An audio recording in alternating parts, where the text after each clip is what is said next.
सर्वेभ्य नमो नमः। प्रिय विद्यार्थियों, आज हम बात करने वाले हैं नाटक में प्रयुक्त होने वाले जो पारिभाषिक शब्द हैं उनके बारे में। और यहाँ से एक प्रश्न अवश्य बनता है, वो प्रस्तावना से संबंधित भी होता है, उसमें भर्तवाक्य भी पूछ लिया जाता है, या नट नटी और सूत्रधार बहुत से जो नाटक में प्रयुक्त होने वाले हैं उनके बारे में आज हम चर्चा करेंगे। देखिए, सबसे पहला है नांदी। और यहाँ से एक प्रश्न पहले भी आया हुआ है कि नाटक के आरंभ में देवता, ब्राह्मण तथा राजा आदि की जो स्तुति की जाती है वह क्या कहलाती है? नांदी कहलाती है। नांदी का अर्थ क्या हुआ कि जो प्रस्तावना होती है, और प्रस्तावना के आरंभ में क्या होता है? एक मंगलाचरण होता है, नांदी होती है, जिसमें वो अपने इष्ट देवता की या किसी राजा महाराजा की स्तुति करता है। ठीक है, तो यह नांदी जो है नट कल्पित और नाटककार द्वारा प्रयुक्त होने से दो प्रकार की होती है। तो देखिए, इसमें से प्रश्न क्या बन गया कि नांदी नाटक के कहाँ पर प्रयोग होती है? आरंभ में। ऑप्शन में पूछ लिया जाता है कि मध्य में होती है या प्रारंभ में होती है या अंत में होती है।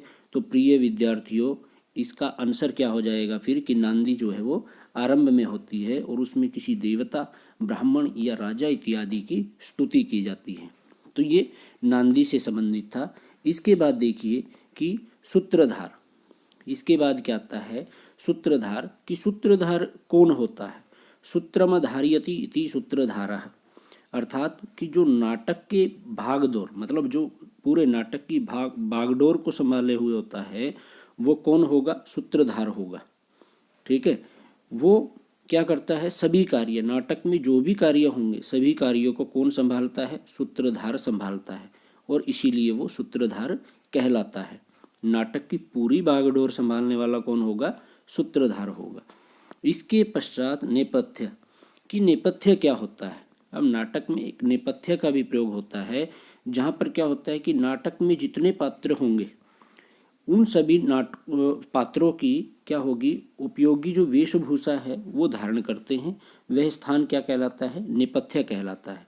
नेपथ्य का अर्थ क्या है? ज्वनिका और पर्दा इत्यादि भी इसको कहा जाता है। जवनिका या पर्दा भी इसको कहा जाता है। ठीक है, जब कोई नाटक हो रहा होता है तो उसके सामने एक पर्दा होता है, उसको क्या कहा जाता है? जवनिका कहा जाता है।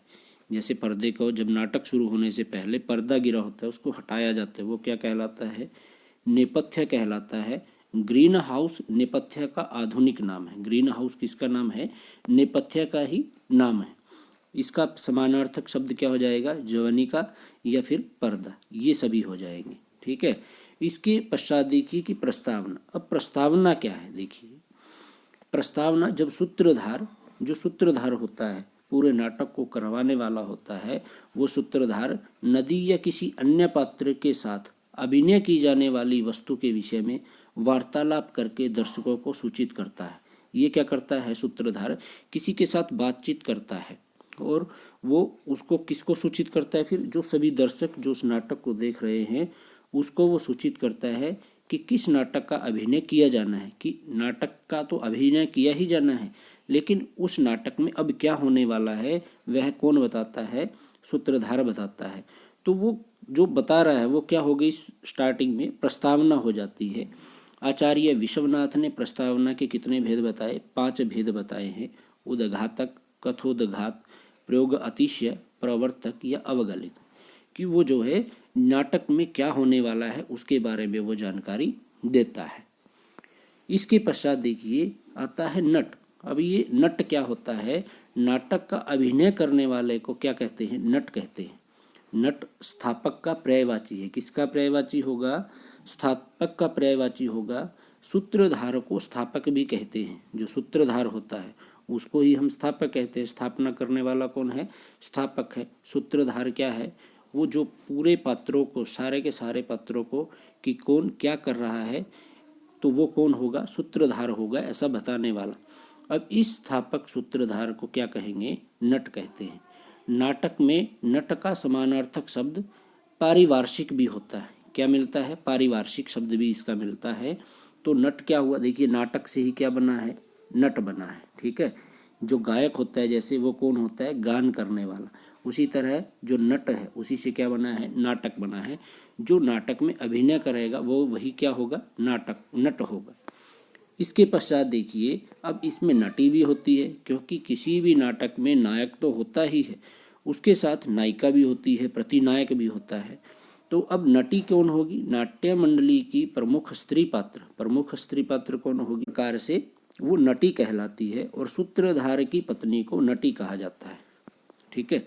इसके पश्चात क्या कहा कि नायक कौन होगा? अब वो नायक आ गया। अभी नाटक की कथा को आगे बढ़ाने वाला कौन होगा? नायक होगा, जो मुख्य 4 प्रकार के होते हैं: धीरोदात्त, धीर प्रशांत, धीर ललित और धीरोद्धत। इस प्रकार से ये 4 प्रकार के नायक होते हैं। और इसी तरह से नायिका हो गई कि नायिका यथासंभव नायक के गुणों से युक्त होती है। ठीक है, जैसे नायक के गुण होते हैं वैसे ही नायिका के भी गुण होते हैं। और ये 3 प्रकार की होती है। नायिका कितने प्रकार की है? 3 प्रकार की है। जो नायक है वो कितने प्रकार का है? 4 प्रकार का है: धीरोदात्त, धीर प्रशांत, धीर ललित और धीरोद्धत। अब नायिका 3 प्रकार की कौन सी हो गई? स्वकीय, परकीय और साधारण। इस प्रकार से ये 3 प्रकार की नायिका होती है। इसके पश्चात कंचुकी, एक शब्द आता है कंचुकी। ये कौन होता है? जो प्रत्येक कार्य में दक्ष होता है, जो जाति से ब्राह्मण अवस्था में वृद्ध अंतापुर में बेरोक टोक जाने वाला आदि जो काम होते हैं उन दोषों से रहित ज्ञान विज्ञान को जानने वाला, वो ज्ञान विज्ञान को जानने वाला होता है। वो कौन होता है? कंचुकी होता है। इसके पश्चात विदूषक के बारे में भी हमने सुना है। प्रत्येक नाटक में कोई ना कोई विदूषक अवश्य रहता है। कुछ नाटकों में विदूषक नहीं भी होता है। देखिए, जो नायक का सहायक होगा वो कौन होता है? विदूषक होता है। यह अपने कर्म या फिर शारीरिक वेशभूषा से हंसाने वाला, नायक नायिकों में कलह कराने वाला कुसुम या वसंतक नाम वाला होता है। उसका क्या नाम होता है? वसंतक भी होता है, कुसुम भी होता है। पूछ सकता है कि वो कौन होता है? नायक नायिकों में कलह कराने वाला कुसुम या वसंतक होता है। इसके पश्चात अर्थोक्षेपक आता है। जो अभिनय है वो जिस कथा वस्तु को रंगमंच पर नहीं दिखाया जाता है, कुछ ऐसी घटनाएं होती हैं जिनको रंगमंच पर नहीं दिखाया जाता है, तो उसको सूचित करने के लिए अर्थोक्षेपक का प्रयोग किया जाता है। और ये अर्थोक्षेपक मुख्य रूप से कितने प्रकार का होता है? ये 5 प्रकार का होता है। और वो 5 प्रकार कौन कौन से हैं? देखिए, विष्कम्भक, चूलिका, अंकस्य, अंकावतार और प्रवेशक। इस प्रकार से अर्थोक्षेपक कितने प्रकार का होता है? 5 प्रकार का। यह भी एक प्रश्न बन जाता है। इसके पश्चात देखिए अर्थ प्रकृति हमने पढ़ा भी है। इसके बारे में हमने एक वीडियो भी बना रखा है, वहाँ पर आप इनकी परिभाषाएं देख सकते हैं कि जो अर्थ प्रकृतियाँ 5 प्रकार की हैं: बीज, बिंदु, पताका, प्रकृति और कार्य। इन 5 के बारे में हमने स्पेशल वीडियो बना रखा है। तो अर्थ प्रकृतियाँ क्या होती है? देखिए, नायक के फल सिद्धि के उपाय ही अर्थ प्रकृति के रूप में जाने जाते हैं। वो कौन कौन से हैं 5 प्रकार के? बीज, बिंदु, पताका, प्रकृति और कार्य। ये इस प्रकार से 5 प्रकार के होते हैं और 5 प्रकार के ही अर्थोक्षेपक होते हैं। इसके पश्चात जो कार्य अवस्थाएं हैं ये भी कितने प्रकार की हैं? ये भी 5 प्रकार की होती हैं। जो नाटक के कथानक के विकास की विभिन्न स्थितियों को कार्य अवस्था कहते हैं। विभिन्न प्रकार की जो स्थितियां होती हैं नाटक के कथानक के विकास के लिए, वो कार्य अवस्थाएं कहलाती हैं। और ये भी कितने प्रकार की हैं? 5 प्रकार की हैं। जैसे आरंभ, यत्न, प्राप्त्याशा, नियताप्ति और फलागम। इस प्रकार से ये 5 प्रकार की कार्य अवस्थाएं होती हैं। इसके पश्चात संधियां भी जो हैं वो 5 प्रकार की ही होती हैं, लेकिन भेद प्रभेद के साथ इनके कितने आगे प्रभेद हो जाते हैं? 64। ठीक है, देखिए 5 प्रकार की अर्थ प्रकृतियां और 5 प्रकार की कार्यावस्थाएं ही मिलकर 5 प्रकार की संधियां बनाती हैं। 5 प्रकार की संधियां होती हैं। और वो कौन कौन सी हैं? देखिए, मुख, प्रतिमुख, गर्भ, विमर्श और निर्वाण। इस प्रकार से ये 5 प्रकार की संधियां होती हैं।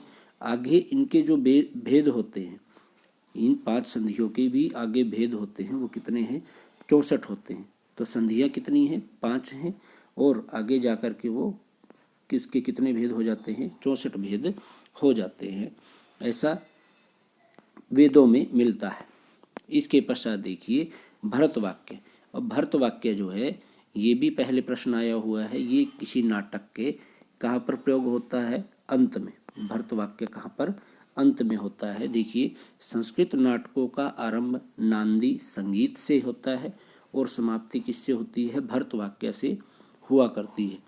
तो जो स्टार्टिंग होगी किसी नाटक की वो संगीत से होगी और उसका अंत जो है या उसकी समाप्ति जो है वो किससे होगी? भरतवाक्य से होगी। यह भी एक प्रश्न बन जाता है। भरतवाक्य में नाटककार के द्वारा राजा, समाज, देश इत्यादि की मंगल कामना प्रकट की जाती है। शुरू में जो है नांदी प्रस्तावना होती है, उनमें क्या होगा? किसी न किसी देवता की स्तुति की जाती है कि हमारा जो है किसी कार्य को प्रारंभ करने से पहले भी हम ऐसे ही करते हैं, किसी भगवान का, अपने जो इष्ट देवता हैं उनका स्मरण करते हैं। तो इसी प्रकार से जब उस नाटक का अंत होता है या उसकी समाप्ति होती है, उसके बाद में भी क्या होता है? मंगल कामना प्रकट की जाती है। तो प्रिय विद्यार्थियों, आज हमने नाटक में प्रयुक्त होने वाली कुछ शब्दावली के बारे में देखा। ये आपको कैसा लगा हमें ज़रूर बताइएगा और वीडियो को ज़्यादा से ज़्यादा लाइक और शेयर ज़रूर कीजिएगा। धन्यवाद।